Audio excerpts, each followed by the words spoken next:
You don't deserve fancy things. My mother-in-law, who lives with us, has taken over all. My clothes, cosmetics, bags, and all sorts of accessories. As I stood aghast, looking at the empty closet, she continued, You married into my family, and yet you still rebel in those clothes. How many times have I told you to dress modestly? You need to be punished. Stay in your underwear today. Hurry up and take your clothes off. Then get on your knees. I had no choice but to take off my shoes and kneel on the floor in my underwear, trying not to irritate her, who was yelling with a bright red face. The flooring was horribly cold and shiver when I was about to apologize to her. I'm home. I. What? My father-in-law, Ken, who had been expected to return at a different time, witnessing the bizarre scene, What the hell? he slowly turned, his trembling shoulders facing my mother-in-law, and shouted, My name is Rachel. I am a 35-year-old housewife. My husband Josh and I live in a rented apartment in a suburb. I met him through a mutual friend 5 ago, and we started dating. We broke up once, but got back together and finally married last year. He's 2 years older than me and requires him to travel often. He's sometimes away from home for a month. I was planning to keep my job after marriage, but he strongly desired me to be a stay-at-home wife. I love fashion and beauty, as I worked in apparel business before. I still enjoy them even after I quit. My hobby is to research and come up style according to my age. Fashion excites me. It brightens my mood and gives me CC in myself. Josh used to compliment me on my style. We got married. If I wore new outfits, he would notice right away. If I changed my hairstyle, he flattered. I loved him for being sensitive, and his parents were also very nice to me. We lived in the same neighborhood and sometimes had dinner or enjoyed trips together. They were considerate enough not to bother us as newlyweds and kept a respectful distance from us. I got married later than my friends, content with the family I married. One day, both of my in-laws got sick at the same time. They said it was just the cold, but worried that something unforeseen happened, as they were over 70 years. I wasn't the only one, but so was Joe. After our discussion, I went back to their place to take care of them until they were better. I'm very sorry for your trouble. It must be tiring that you got your own things to do at home beside our care. Thank you for bringing us such a delicious-looking dinner. Please don't mention it. Josh and guys to get better soon. It's not troublesome at all. I was being honest because their house was only a minute's walk away, and I just prepared more food together with my dinner. You're so kind and dependable. It would be perfect if you and Josh could come with us. He mentioned as if he was talking to, then Judy scolded him. Hush, don't say such a thing. She and Josh just got married. Of course, they want to live alone. Right, Rachel? When Judy put me in the spot, I smiled vaguely and let it slide. I wasn't comfortable affirming it. It wasn't like I detested the idea. I didn't have my own parents. They passed away after another when small. I was raised by my maternal grandmother, and I always had a kind of longing for parents. Because my chance to take care of my stolen, I had the desire to do so with my in-laws. If living together was going to give them peace of mind, why not? When Josh came back that night, I brewed the idea of moving in with his pair. He was more on board than I had anticipated. I totally agree with you. They are getting older, so I feel better being with them. I've also been worried about leaving Levi alone while I'm away. If the three of you are together, all my worries are gone. The day after we discussed, preparations began for us to move. When we told the in-laws this, they were not happy. They set up our bedroom in no time, making the house ready to welcome us anytime. We planned to move in with them when our lease was up in a month. The month flew by as I packed and said goodbyes to my close neighbors. Welcome, Rachel and Josh. We are so happy to finally have you here. On the day of our move, Josh and I were greeted by their cheerful smiles. Thank you, Judy and Ken. As soon as I said it, Josh said, And I'll work hard for you guys. then, continuing as he remembered, Oh, by the way, I have to go on a trip the day after tomorrow. It's for 3 weeks, a bit longer this. Take care of Rachel, Mom. we decided to celebrate the first day together with pizzas and wine. The day ended full of joy. A couple of days later, Josh left on a 3-week business trip. Normally, I felt lonely being left, not from this time on. My in-laws were with me. I immediately decided to be useful and enthusiastically started my chores. I ran the washing machine for starters, then vacuumed. Then Judy, who had been out, came home. Ken was in his room reading a book. Hi, Judy. How are you? After I finish with the laundry, I'll have some lunch. What would you like to have? As I asked her, she looked around then she opened her mouth. Rachel, you need to clean better than that. You're a housewife, so there's no IX cutting corners. If you can't do better, you're a failure. I was stunned by her harsh tone, which I had never heard before, so I couldn't say anything. She gave me a side eye and sat down on the couch to watch TV. After that, her behavior changed course.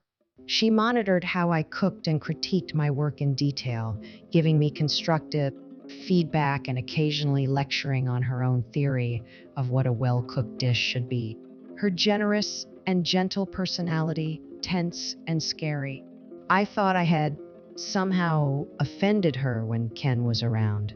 She went back sweet as before. Observing the way she was, she seemed to choose places and situations to display her behavior. I suspected bullying then. My suspicion was confirmed by an ink. One morning, when I woke up and opened my closet to get dressed, I realized that some of my favorite dresses were missing. In addition, a bunch of makeup that used was gone. I always put it in the same place, didn't remember taking it anywhere. When I asked Judy if she had moved, gave me a surprising answer. Hey, Judy. Have you seen my dress? Makeup? They were gone when I woke up. Oh, yes. I threw them all away. And by the way, Isabel sold some accessories. I only got a couple of bucks for them, though. Do you have any problem? Why did you do that without asking me? She shook her head and gave me a company. You know, you're just a housewife house. A housewife has no business carrying fashion. You're not allowed to wear those flashy clothes. Dress more modestly. Got it? She snapped at me and then If you understood, go prepare break. she ordered and walked out of the restaurant. Those were my favorite dresses that, after saving my paycheck when I was, if they had been already thrown away.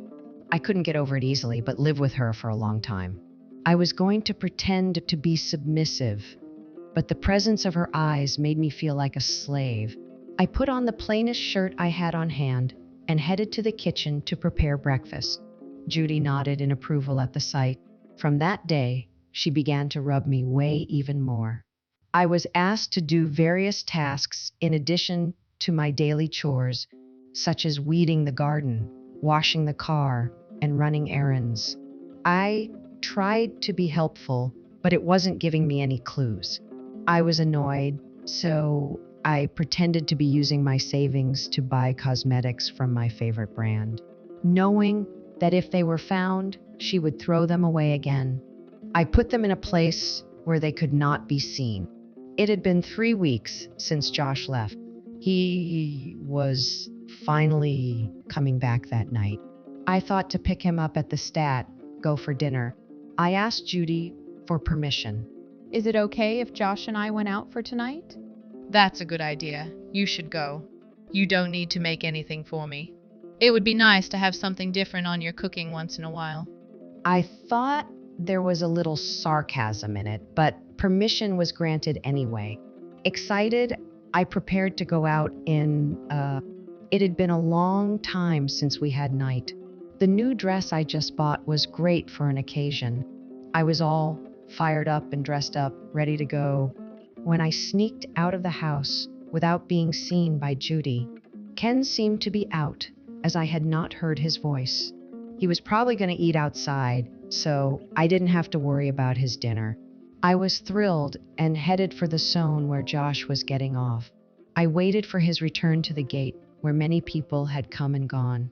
It kind of reminded me of the nerves on a first date. Then, after 10 minutes of waiting, among the crowd, I waved my arms to let him know I was there. He noticed and came running up to me. I was thrilled to hear him compliment my new clothes like he used to do. Hi, sweetie. How was your trip? What do you want for dinner? As I was asking, his face frowned. He looked like he was upset. What on earth are you wearing? I bought it recently. Isn't it nice? When I pointed to my dress, his face red as he yelled at me. I'm asking why you're dressed up one. Didn't my mom warn you? Wear simple, modest outfits. She told me I was just a housewife like one. You know, getting dressed up is one of my hobbies, and I don't dress particularly flashy. I'm wearing what's within the boundary. There's no need to be so uptight about it. Besides, you like the way I dress, you? He raised his voice louder to my ob. What my mom told you is true. If she tells you to dress the same as if I told you, why don't you get it? I finally realized then. Judy threw away my clothes on his instruction. I still didn't understand what his were, but I understood why she pseudo became so demanding. I don't get it.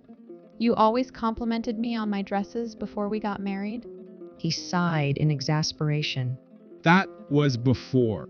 We're married now, are my wife. It's a different story. You married into my family, so you need to look and act accordingly. It was too late to tell me that. When I was at a loss for words, he grabbed my arm. Anyway, let's go home now. We need to talk about how a wife should handle her husband's infidelity. I could not make a fuss in public, so I decided to follow him quietly.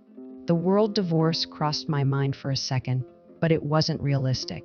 I didn't have a job, and the saving would have been only enough for moving. I just had to be patient.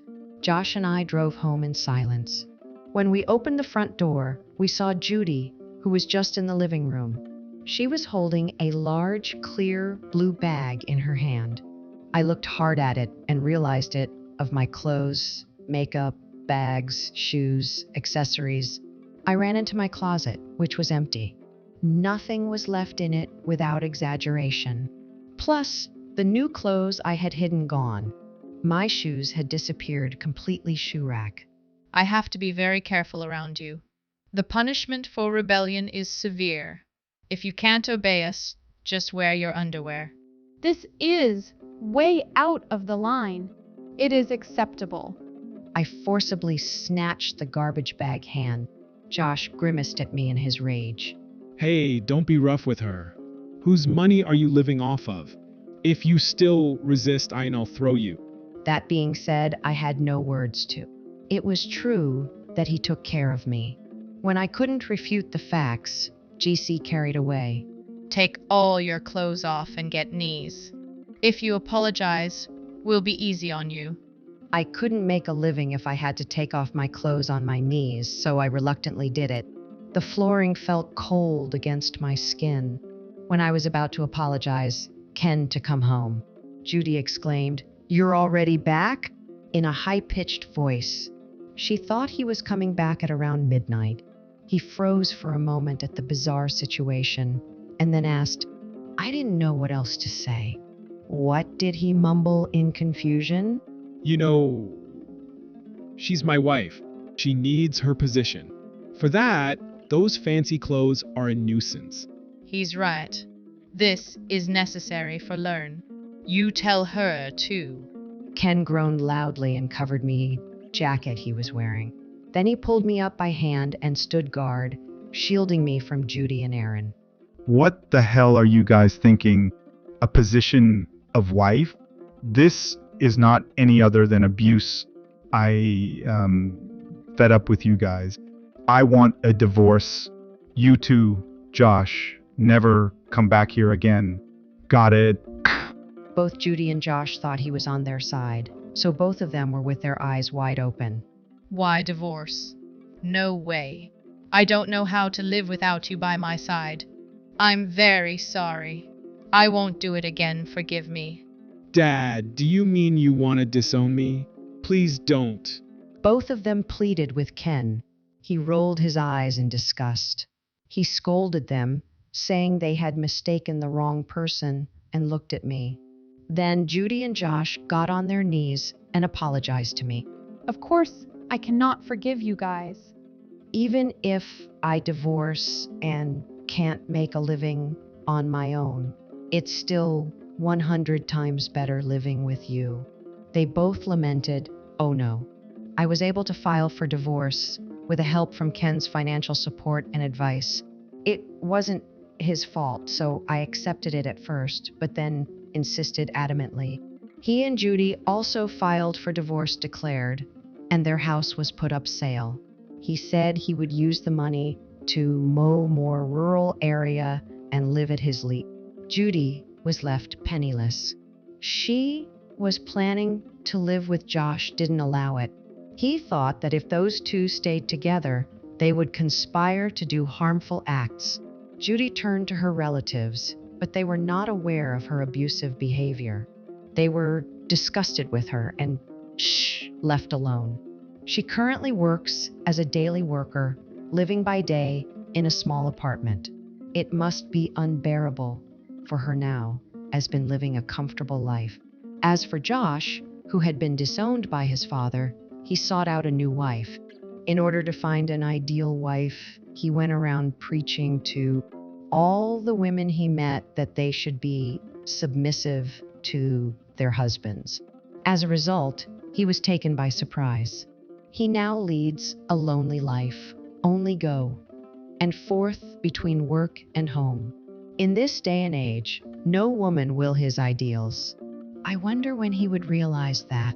I moved far away with the money I received from Ken. Although there were several years one managed to find the same kind of job to do, I have a modest but fulfilled life. How happy I am to dress the way I won the money I earn. I will live freely without letting dictate my life from now on. I vow to myself,